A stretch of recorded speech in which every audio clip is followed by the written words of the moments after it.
Today on Geek vs. Geek, we're wearing the Moto 360, the long-awaited Android watch, to answer the question first posed by Nikolai Tesla. Is it worth it? Since the dawn of blogging, they couldn't see eye to eye on anything. God, really? Rival tech writers, Dave Johnson. What is that useful for? Almost nothing. And Rick Broida. That has got to be the stupidest. Face off in an epic battle of cunning. That's smart. Rhetoric. Oh, no, I don't know where you're going with that. And verbal brinksmanship. You've lost out, sir. This is Geek vs. Geek. Today on Worth It, we have not the Apple Watch, but we do have the Moto 360, which is what? Which is a smartwatch. Okay. Not the Apple Watch, but it is Motorola's entry into the smartwatch category.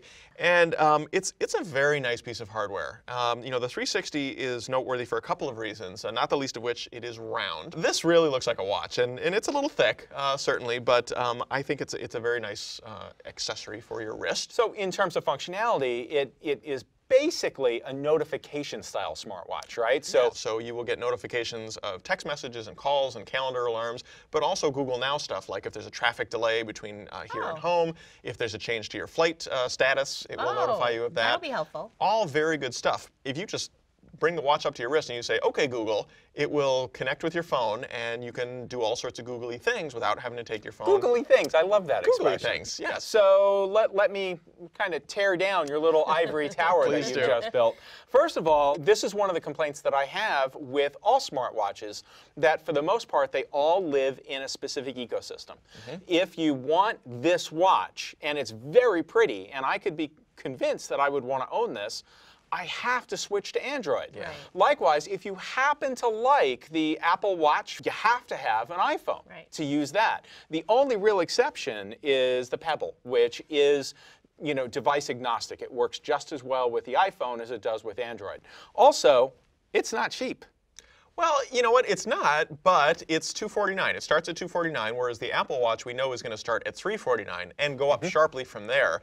I think for what you're getting here, it's actually a pretty decent deal because it's color, it's a wireless charger for inductive Well, let's charging. talk about that for a moment. Okay. Because, and this is the last of my major complaints with it, you get about a day, a single day of battery use out of it. Isn't that true for most smartwatches? I mean, what's the battery life? This gets a week. No, it doesn't. It gets between 4 and 7 days, and it varies. 7 days, it turns out, is a week. So it is a hassle. No question, it's a hassle, and it's imperfect. But it is more than just notifications, by the way.